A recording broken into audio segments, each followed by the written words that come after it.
दहेज प्रथा पर कहानी। एक सुंदर सी कन्या कविता कॉलेज में अपना ग्रेजुएशन पूरा करती है। तभी उसकी मुलाकात एक लड़के रंजन से होता है। रंजन भी बहुत स्मार्ट और माता पिता का आज्ञाकारी बेटा है। दोनों एक दूसरे को पसंद करने लगते हैं। दोनों का ग्रेजुएशन पूरा होता है। रंजन अपने शहर में जॉब करने लगता है और लड़की भी एक अच्छी जॉब कर रही है। दोनों ने निर्णय लिया कि अब माता पिता से शादी की बात करने का वक्त आ गया है। लेकिन परेशानी यह है कि दोनों की कास्ट अलग अलग है। कविता कुशवाहा है और रंजन राजपूत। रंजन के समाज में दहेज बहुत ज़रूरी है, जो कि नगद में होता है। उसके अलावा कई तरह के गिफ्ट्स और गहने की भी मांग की जाती है।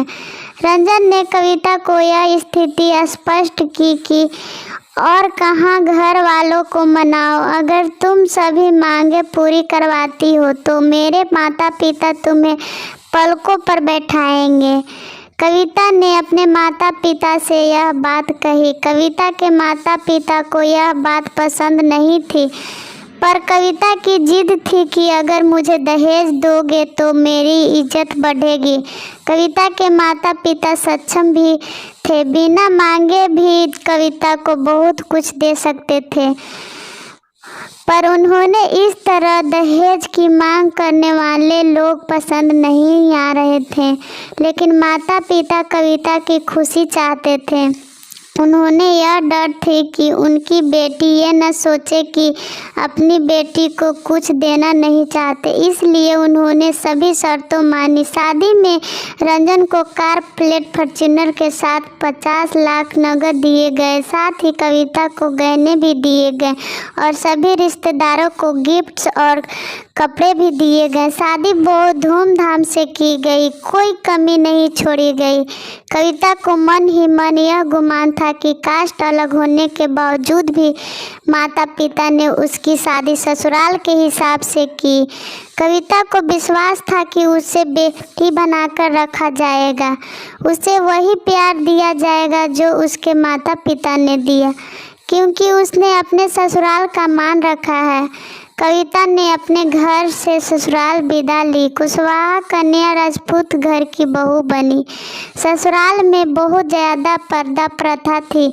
बहुत को मनचाहा खाने तक की स्वतंत्रता नहीं थी। कितनी भी भूख क्यों न हो, घर की बहू सबके खाने के बाद ही खाएगी। यहाँ तक कि उसे घर के पुरुषों के सामने बैठने तक की इजाज़त नहीं थी। कविता ने इस बात पर एतराज़ दिखाया, पर उसकी किसी ने ना सुनी। रंजन ने भी यह बोलकर मुंह फेर लिया कि यह तो परंपरा है। कविता को जो गुमान था वो धरा के धरा रह गया।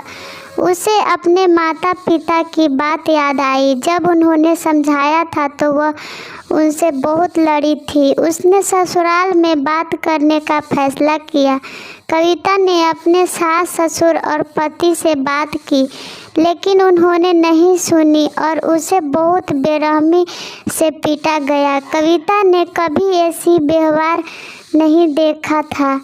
उसे जिस लायक हुए दहेज पर घमंड था वह चूर चूर हो गया था। कविता को माता पिता से बात करने में भी शर्म महसूस हो रही थी और इसी कसमसे में एक दिन कविता ने अपने आप को ख़त्म कर दिया। माता पिता को जब यह बात पता चला तो उन्होंने अपनी गलती का एहसास हुआ कि वक्त रहते समझा होता तो बेटी साथ होती। जो लोग दहेज पर बेटे की शादी करते हैं उनकी सोच हर तरह से छोटी होती है।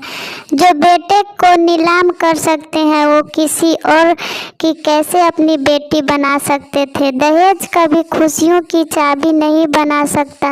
यह बात सभी बेटी को समझनी होगी। इस दहेज प्रथा की कहानी में आपने पढ़ा होगा कि माता पिता ही नहीं, लड़की की सोच भी दहेज को सपोर्ट कर रही थी। कई बार लड़कियों को दहेज का गुमान हो जाता है, पर जो लोग लोभी होते हैं वो कभी अच्छे नहीं हो सकते। यह बात सबको समझाने की ज़रूरत है। कहानियाँ जीवन में बहुत मायने रखती है। कई बार बड़ी से बड़ी डिग्री भी ज्ञान नहीं देती और एक छोटी सी कहानी जीवन बदल देती है। शिक्षा प्रदान कहानी को आधार बनाने के लिए अपने बच्चों का सच्चा ज्ञान दें।